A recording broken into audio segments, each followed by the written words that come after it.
Pour le battement simple, on va utiliser encore une fois le bloc en V comme le battement total, parce qu'ici j'ai une pièce cylindrique. J'ai une surface de référence qui est ce diamètre-là, et la surface à inspecter, c'est le diamètre qui est à droite.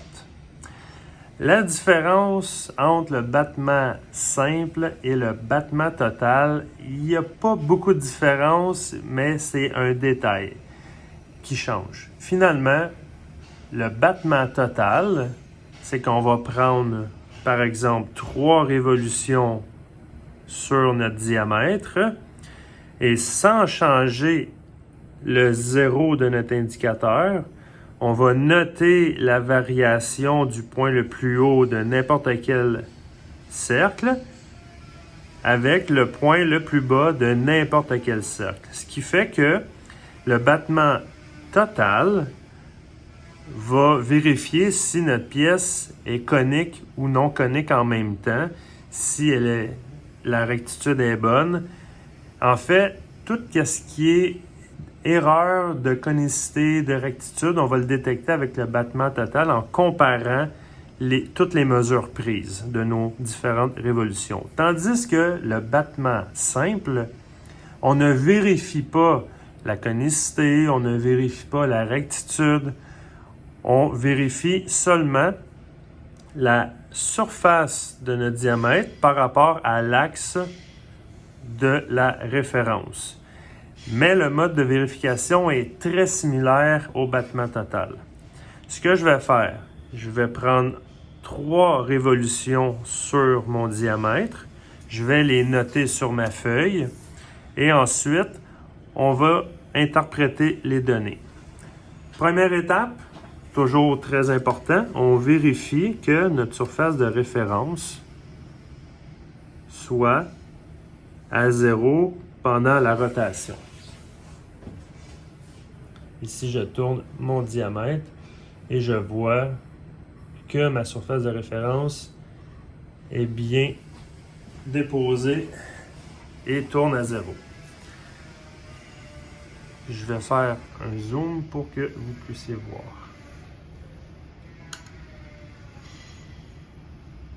Ici, je viens déposer mon palpeur sur le diamètre à vérifier. Je vais trouver le point le plus haut. Je vais mettre à 0 et je vais faire une révolution complète.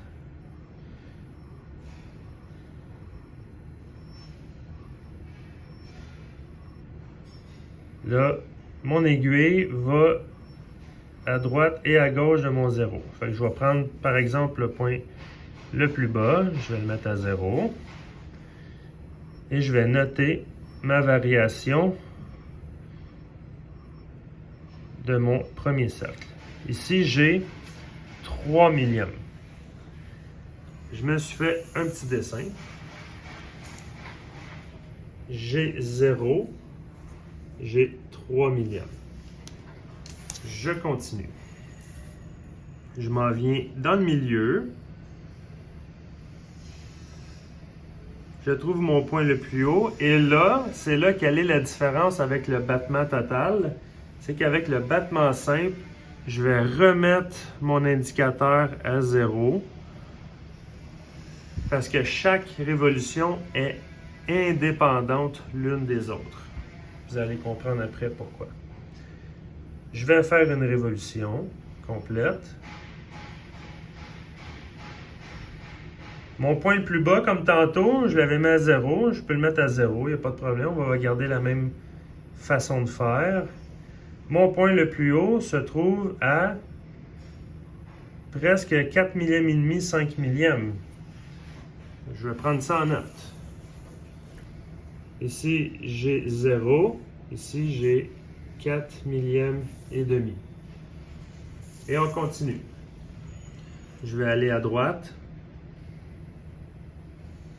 Je trouve mon point le plus haut. Je pourrais trouver, pour garder le même style de vérification, mon point le plus bas, je le mets à 0. Et je vais faire une révolution complète.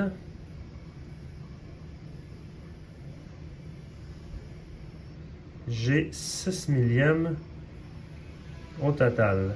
Je vais juste le revérifier. 6 millièmes, exact. 6 millièmes. Et je viens noter.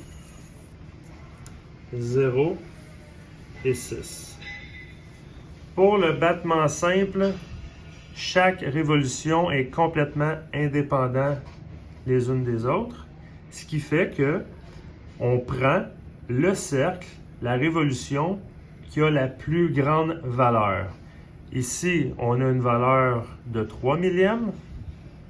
Ici, on a une valeur de 4 millièmes et demi. Et ici, on a une valeur de 6 millièmes. Je dois prendre la plus grande, qui se trouve être celle-là. Le résultat du battement simple me donne 6 millièmes comme valeur. Alors, c'est comme ça qu'on interprète le battement simple.